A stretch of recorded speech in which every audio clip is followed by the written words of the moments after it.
அஞ்சலி பயங்கரமா திட்டுறாங்க ஸ்வேதாவை. எல்லா பழியும் என் மேல போடாத சரியா, என் மேல எந்த தப்பும் இல்ல அப்படின்னு சொல்லிட்டு மேல போறாங்க. மேல போனோனே அப்படி சந்தோஷப்படுறாங்க.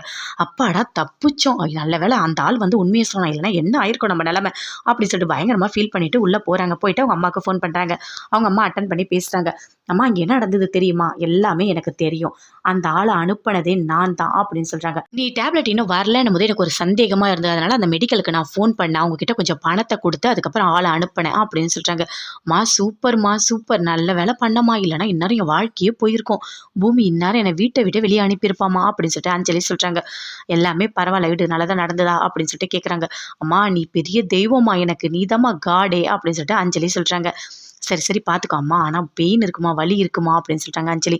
சரி பரவாயில்ல, அவங்க பிரச்சனைலாம் முடிஞ்சது இல்லை, நான் உனக்கு நட்ஸ்ன்னு சொல்லிட்டு ஒரு பாக்ஸ் அனுப்புகிறேன், அதுக்குள்ளே டேப்லெட் வச்சு அனுப்புகிறேன், நீ சாப்பிடு அப்படின்னு சொல்கிறாங்க. மா தேங்க்ஸ்மா அப்படின்னு சொல்லிட்டு ரொம்ப சந்தோஷமாக இருக்காங்க அஞ்சலி. அஞ்சலி ரூமில் இருக்காங்க. அப்போ ஸ்வேதா பேசிகிட்டு இருக்காங்க. சாரிங்க நான் தெரியாமல் பண்ணிட்டேன் அப்படின்னு சொல்லிட்டு, எனக்கு தெரியாது, உங்களுக்கு ரொம்ப கஷ்டமாக போயிருக்கும்ல, என்னால் தானே உங்களுக்கு இவ்வளோ திட்டு அப்படின்னு சொல்லிட்டு ஸ்வேதா சொல்கிறாங்க. இல்லை பூமி மாமா ரொம்ப கஷ்டப்படுறாரு நிரூபிக்க முடியாமல், அதனால தான் நான் இப்படி பண்ணேன், ஆனால் இது உண்மையாக இருந்திருந்தால் நல்லா இருந்திருக்கும் அப்படின்னு சொல்லிட்டு முத்தழகு சொல்கிறாங்க. நீங்கள் பண்ணது எல்லாமே கரெக்டு தான் ஸ்வேதா, எந்த தப்புமே இல்லை அப்படின்னு சொல்லிட்டு இருக்காங்க. உடனே அஞ்சலி அப்படியே கிளாப் பண்ணுறாங்க. கிளாப் பண்ணிவிட்டு கிட்ட வந்து நிற்கிறாங்க. என்ன ஸ்வேதா சூப்பர் வேலை பார்க்குற போல இருக்குது, எனக்கு எதிராக முத்தழகுக்கு என்ன சப்போர்ட் பண்ண முடியுமோ அதை பண்ணுற போல இருக்குது அப்படின்னு சொல்கிறாங்க. நான் வந்து தப்பு பண்ணுறதை நீ கண்டுபிடிக்கிறியா அப்படின்னு சொல்லிட்டு, இனிமே எந்த தப்பும் கண்டுபிடிக்க முடியாது புரியுதா, என் மேலே எந்த தப்பும் இல்லை, நான் மாசமாக தான் இருக்கேன். ஆமாம் ஸ்வேதா, உன் கல்யாணம் எப்படி நடந்தது, உனக்கு அமுதனை பிடிச்சிருந்தது, ஆனால் இந்த வீட்டுக்கு நீ கரெக்டாக இருப்பன்னு முடிவு எடுத்தது யாரு அப்படின்னு சொல்லிட்டு அஞ்சலி கேட்குறாங்க. ஆனால் நீ முத்தலுக்கு சப்போர்ட் பண்ணிட்டு இருக்கல்ல அப்படின்னு சொல்கிறாங்க.